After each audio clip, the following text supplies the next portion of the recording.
Eh bien bonjour, c'est Cornova pour la chaîne vidéo Game Meeple. Aujourd'hui je vous propose un unboxing de la première extension pour Clank in Space qui s'appelle Clank in Space Apocalypse. Donc là c'est la VO du jeu que j'ai, de l'extension. Donc une extension qui rajoute du contenu pour le Clank in Space, des plateaux supplémentaires, des cartes supplémentaires et une façon de jouer un petit peu différente pour Clank in Space. Alors dedans il n'y a pas... Le matériel n'est pas énorme, il y a donc un petit résumé de règles des quelques changements, donc vous voyez que c'est pas très long, donc il n'y a pas énormément de changements. En termes d'ajout, on va avoir surtout deux plateaux comme ça réversibles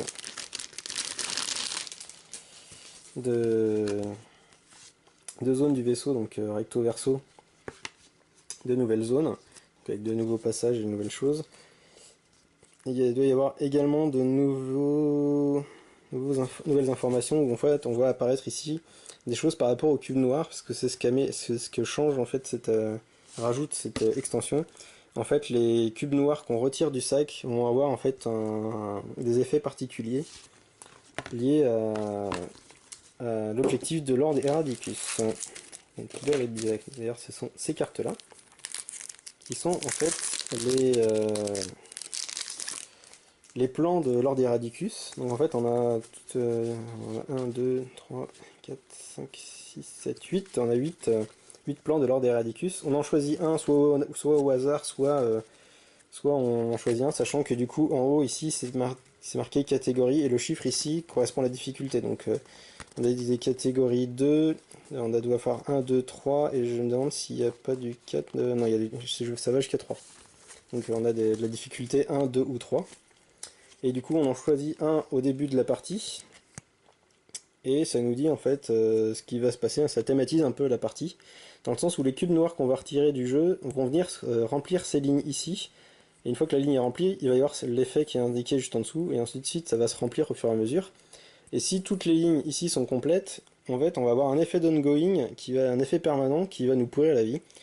Par exemple là ici l'effet d'ongoing c'est que le premier icône de déplacement, chaque tour qu'on génère, ne génère pas de mouvement en fait. Ou ça peut être, j'ai vu qu'il y en avait un qui était assez chaud. C'était laquelle que j'ai vu? Ah, par exemple, là, celle-là, je trouvais assez chaud. C'est à la fin du tour de chaque joueur, le joueur doit jeter une carte qui n'est pas une carte de départ de la zone qui vient enfin, parmi celles qui viennent de jouer. Donc ça peut être un peu assez violent.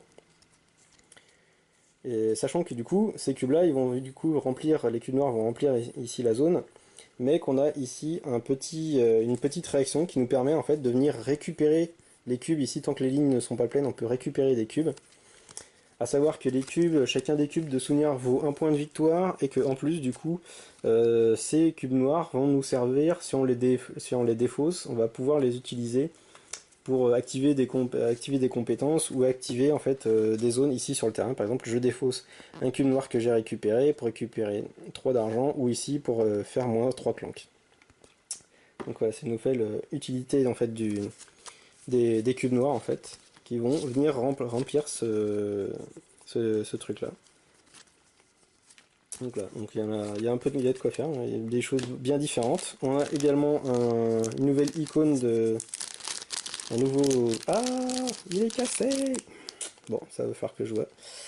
Il s'est pété le bras, le pauvre. Donc là, c'est... Ah oui, l'autre bras est en train de se péter aussi, d'ailleurs.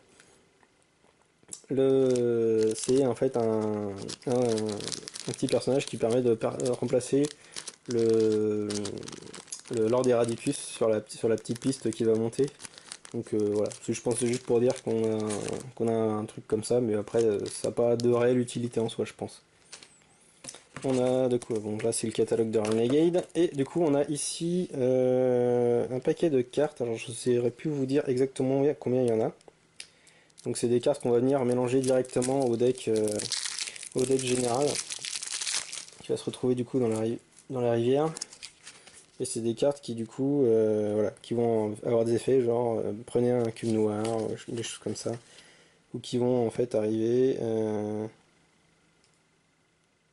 Ouais, par exemple là, la différence d'effets qui sont liés du coup au cube noir. Donc ça c'est tout un tas de cartes qui vont avoir des pouvoirs aussi liés à ces fameux cubes noirs. Donc on va regarder un petit peu les images pour voir un peu ce qu'ils ont fait.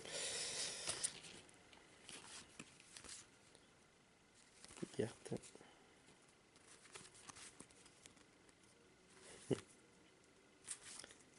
Pas mal de robots j'ai l'impression.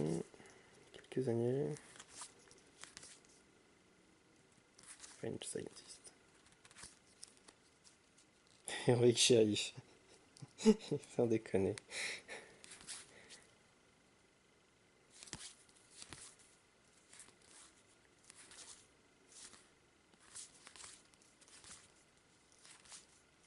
Ah, c'est bien sympa. Waterbeer, ouais, c'est original ça. Insurgents Hack, excellent.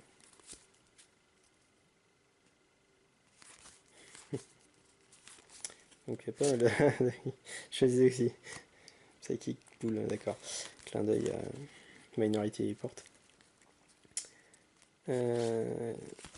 Pas mal de cartes bien sympas. Donc ça oui, ça c'est une carte pour un autre jeu, un de leurs autres jeux. Donc là tout ce paquet de cartes qu'on va venir du coup mélanger au deck général, qui va exploiter notamment la mécanique des cubes noirs.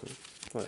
Sachant que du coup il y a dans la règle aussi une petite précision si on veut du coup jouer avec ces cartes intégrées dans le deck, avec les autres cartes, mais qu'on ne veut pas jouer forcément avec les plans de Lord Eradicus. Du coup, en fait, ici à la fin, il y a une petite règle qui n'est pas là. Attendez, je l'ai vu tout à l'heure. Si, c'est ça. Cette règle-là ici qui explique en gros comment exploiter les cartes avec les cubes noirs sans exploiter le fait que ce soit lié à un schéma un plan de Lord Eradicus. Donc voilà. Donc c'était une petite unboxing rapide pardon, de cette extension pour Clank in Space, donc Clank in Space Apocalypse, qui rajoute un petit peu de matos et un peu de variété au jeu d'origine qui est déjà assez varié du fait de son plateau modulaire. Donc voilà, donc d'ici la prochaine fois je vous dis jouez bien et à très bientôt. Salut!